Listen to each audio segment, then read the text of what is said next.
ആരായിരുന്നു? ഒരു കവിയായിരുന്നു. അപ്പൊ 16 തൊട്ട് 18-ാം നൂറ്റാണ്ടിലായിരുന്നു ജീവിച്ചെന്ന് കരുതപ്പെടുന്നു. ഉറപ്പില്ല, രേഖകളൊന്നുമില്ല. ജീവിച്ചോന്ന് ഉറപ്പുണ്ടല്ലോ. അതല്ലാണ്ട് പിന്നെ കവിത എങ്ങനെ ഉണ്ടായിരുന്നു? അത് ചിലപ്പോ വേറെ അതൊന്നുമല്ല, നീ പറ, അത് ബാക്കി കണ്ടിന്യൂ പറ. നീ ആയിട്ട് പുതിയ കഥയൊന്നും ഞാൻ ക്രിയേറ്റ് ചെയ്യണ്ട. 16 തൊട്ട് 18-ാം നൂറ്റാണ്ട് വരെ ജീവിച്ചു എന്നാണ്. അല്ല, നൂറ്റാണ്ട് വരെ ജീവിച്ചു എന്നല്ല, കരുതപ്പെട്ടത്.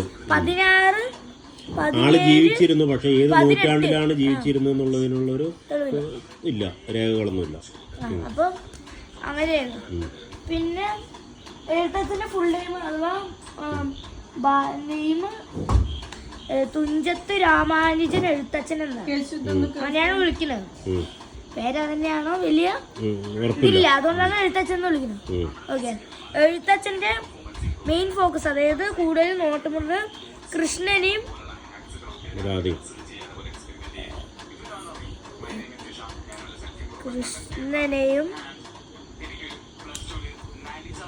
പിന്നെ ആരിനേക്കും രാമചന്ദ്രൻ, അല്ലല്ലേ രാമചന്ദ്രനെയും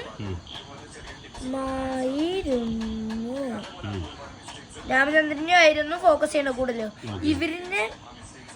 ഇവരിനെ പൊക്കി പറയുന്നതാണ് മെയിൻ ആയിട്ടുള്ള കവിതകളിലും ചെയ്തിരിക്കുന്നത്. പിന്നെ എഴുത്തച്ഛന്റെ ഉണ്ടല്ലോ മെയിൻ ഫോക്കസ് എന്താ അറിയോ? അതായത് കവിതകളുടെ ഒക്കെ ഫോക്കസ് എന്താ അറിയോ? കവിതകളുടെ ഫോക്കസ് എന്ന് പറഞ്ഞാൽ നാടിനെ കുറിച്ചും, അതായത് സമകാലിക കാര്യങ്ങളെ കുറിച്ച് അല്ല, അത് കുഞ്ചൻ നമ്പ്യാരാണല്ലോ. അത് കുഞ്ചൻ നമ്പ്യാർ. അപ്പൊ ഈ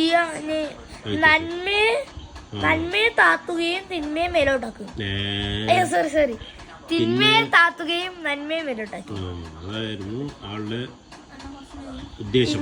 കവിതകളിലൂടെ നമുക്കെല്ലാം പറഞ്ഞു തന്നിരുന്നത് അതാണ്, നന്മ മേലോട്ട്, അല്ലേ? അതാണ് മെയിൻ ഫോക്കസ് ആളുടെ. പിന്നെ അതിന് ശേഷം